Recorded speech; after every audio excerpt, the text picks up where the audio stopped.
You could mute me. Hello, everyone. I'm Vickie Hacking, and I've been with Jafra. This will be 61 years in January. And I'm just going to be celebrating my 83rd birthday in January. And I want to tell you, Jafra has been quite the ride for me. I call it the perfect career. I really have the perfect career. There's no doubt about it. All of you that know me would say she has the perfect career. I mean, the fact that I'm still making this kind of income when I'm 83, I can't tell people because it's like they wouldn't believe me. So, but I say I'm still employed. I'm not employed, I'm self-employed.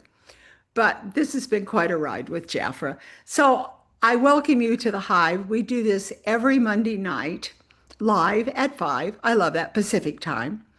I'm on the East Coast because I'm now in Orlando, Florida, with Cheryl Sykes, who's also, she's in Atlanta and I'm in Orlando. We're pretty close to each other. And we have some things to share with you tonight. And I just want to start out tonight with a story about an incident that just happened to me today. And I think it has a really good message to it. And I hope it will help you in your life. Okay, so I've been going to the gym because many of you know I'm a missionary now for my church, and I'm helping people find jobs. So I create resumes. I take resumes and make them better. I make them perfect. And I play the resume game. Okay. So there's certain things that have to be done. And that's what I've been called by the Lord to do for people that are in hard spots right now. So that's why I'm here in Orlando.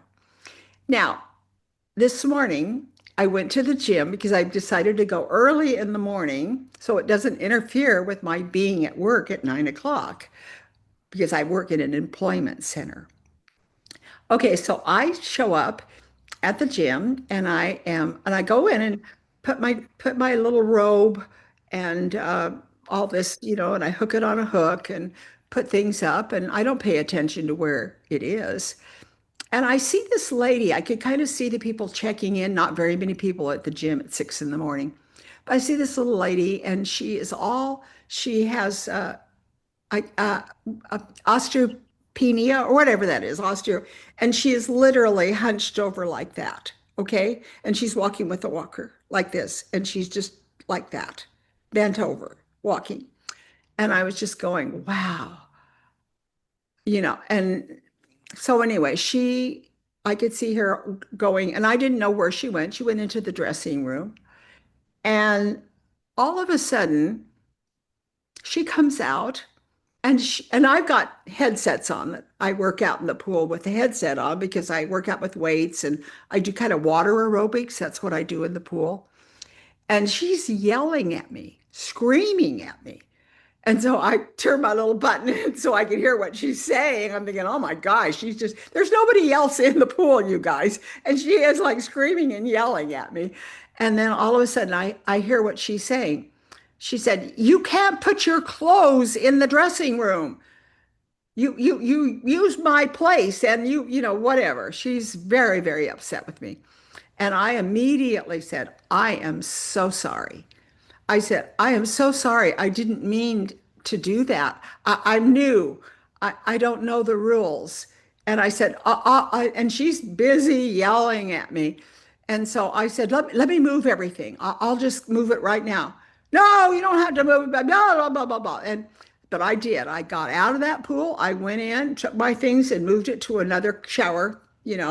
Apparently I didn't know, but she was very upset. So when I left, she was in the pool working out. And I walked up to her and I said, "I am so sorry. I didn't know that that was your space. I'm just new here. I've just moved here. And I will never do that again to you." And then she started to talk to me. She softened and she started talking. And she was telling me, that how hard it is for her and blah, blah, blah, blah, blah. And she just started talking. And I just listened. And I again said, "I'm so sorry." you can count on me. I'll never do that again. That's your place and whatever. I was just so nice to her. And I'm sorry, I must have said many, many times. By the end of the conversation, she had told me that she had fallen recently, that the lawnmower had almost mowing the lawn. Remember this lady, she's mowing the lawn out there with that kind of hunched over or whatever. And she said that the it had almost taken her under, and she was explaining to me how she's just so glad she's alive. And I asked her, I said, "How old are you?" And this is where I get real teary. She said, "I'm 83." Oh, wow. And I didn't, I just went, wow. And I thought to myself, you guys, we get people that really get upset with us, our families. This is a tough time. And she apologized to me. She said, "I had a really rough morning and I didn't sleep at all last night. And I'm sorry I was so cranky." And I said, "I totally get it. I understand." And I said, "But I want you to know that I'm gonna come every morning." And I said, "I'm gonna be very careful that I don't, intrude upon your place." But anyways, she was just so nice to me. I could just take this mean whatever, and then just doing the "I'm sorry, forgive me." She melted. And I just know that those two words, those are two of my favorite words. Well, two of them are Jesus Christ, but my other two is "I'm sorry." When in my Jafra career, I will tell you, I have offended people. I have said things that probably, my personality, but I'm going to tell you, when I find out that I will come to you and tell you I'm sorry. I will apologize. Those of you that know me well know that I do. And it's just my two favorite words are "I'm sorry," because I really am. I'm sorry if I've offended you. Help me to know what I can do to make sure it doesn't happen again.